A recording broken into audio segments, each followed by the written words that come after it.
Hi, so far the adjustments we've made to Ron's Recyclers for the Balanced Day Adjustments Level 2 Accounting in NCEA have all been where we've had to add information in. So the rule is when you're adding information to get a figure correct on the trial balance, if you add it in on one side, you've got to add that same adjustment amount in to somewhere on the other side to keep the trial balance balanced. Now we're doing a slightly adjustment that's different. And this one is going to be whereby we have to reduce the amount of a figure that we're going to be reporting in our statements to get it correct. And in this case, the golden rule is if you have to reduce a figure to get it correct by the adjustment amount, that adjustment amount, the figure by which you reduce the figure, just gets reallocated to an account on the same side, just to keep the trial balance balanced.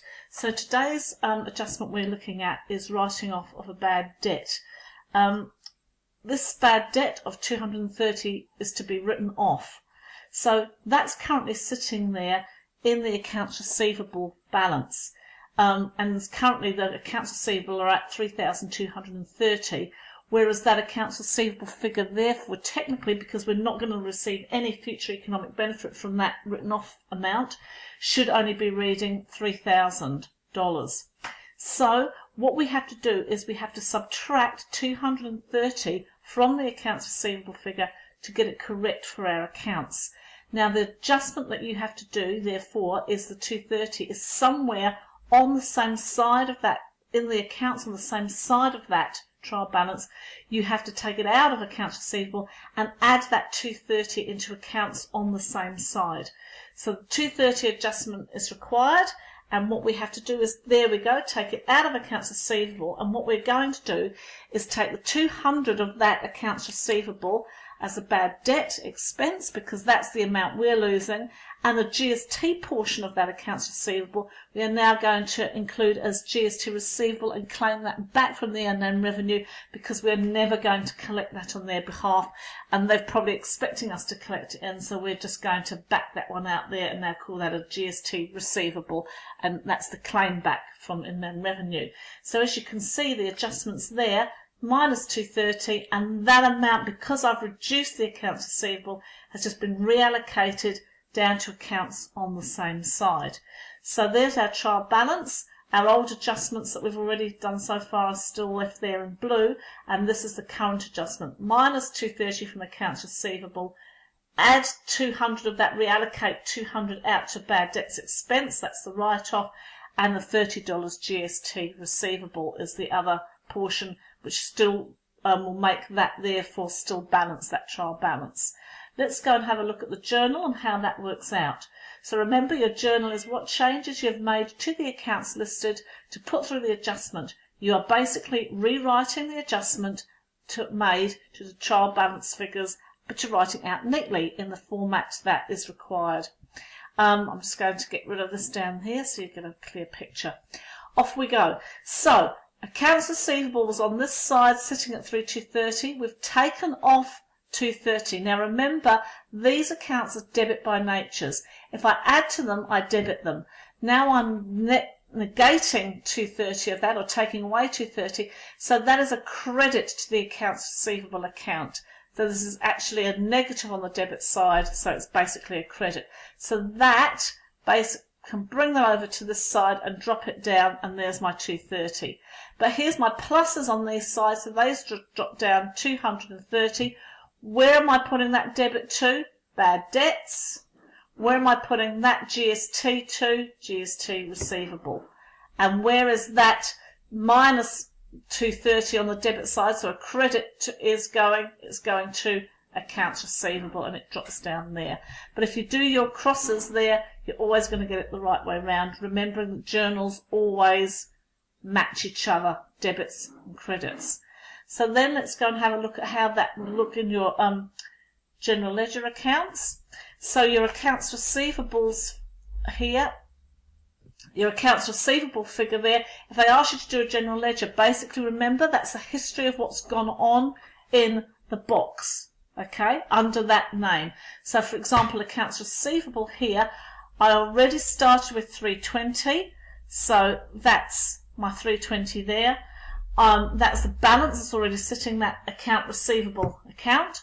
I've then taken off 230, so I've credited against that to bring that down to 300, which is my accounts receivable. And remember, that figure is going to be used next year because that's receivable in next year, so that's where it stays. I don't have to do anything more on that one as yet. However, my bad debts is my bad debt there is an expense. I started off, I was told I already had 500 in there, so that's my balance. 500, and we're on the debit side, debits. I then said that I added another 200 to that debits, so 200 debits onto 500 debits gives me 700 debits.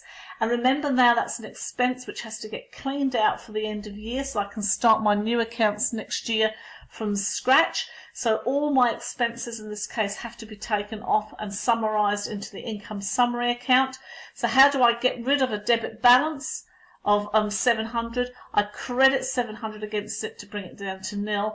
And basically, where do those debits end up? They'll end up in the income summary account. So I hope that makes that adjustment a bit clearer. If you want to have a go at how you would actually start writing up that by hand, let's go and have a look. So that's my trial balance there. I say my accounts receivables there minus 230.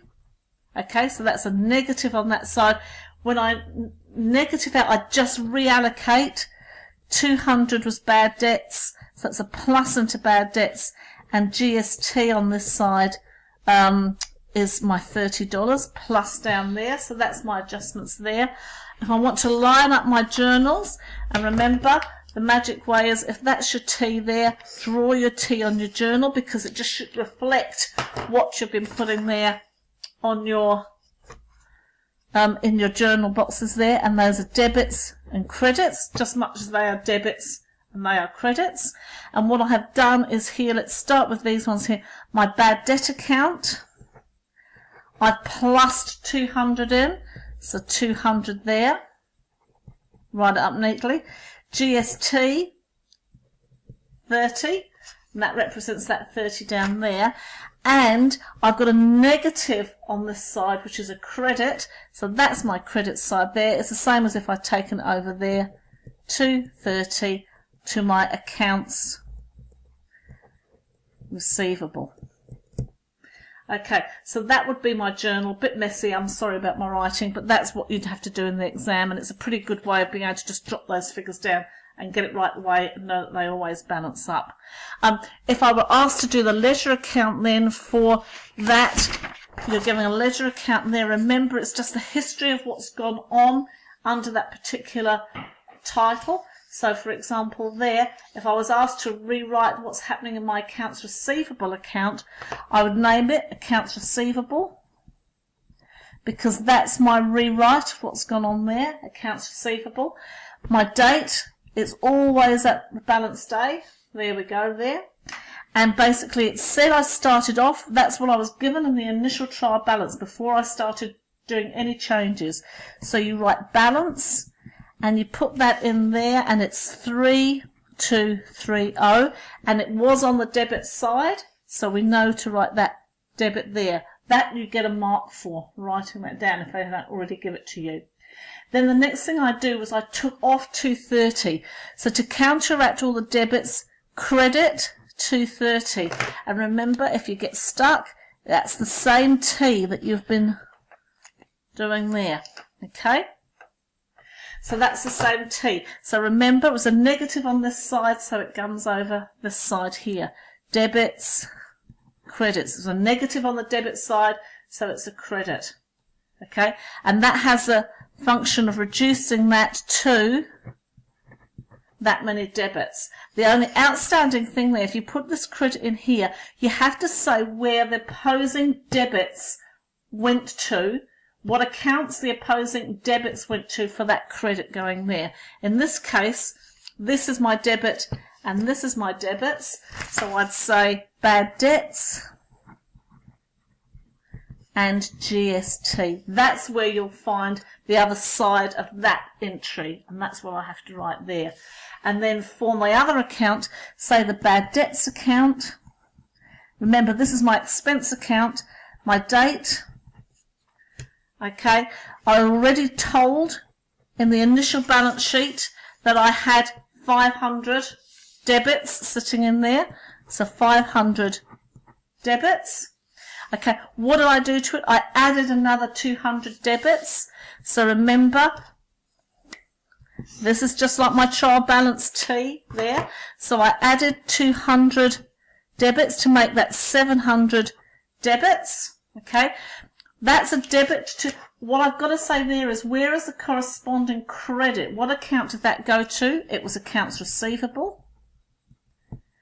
That was where I got that 200 credits would be opposing that debit entry there.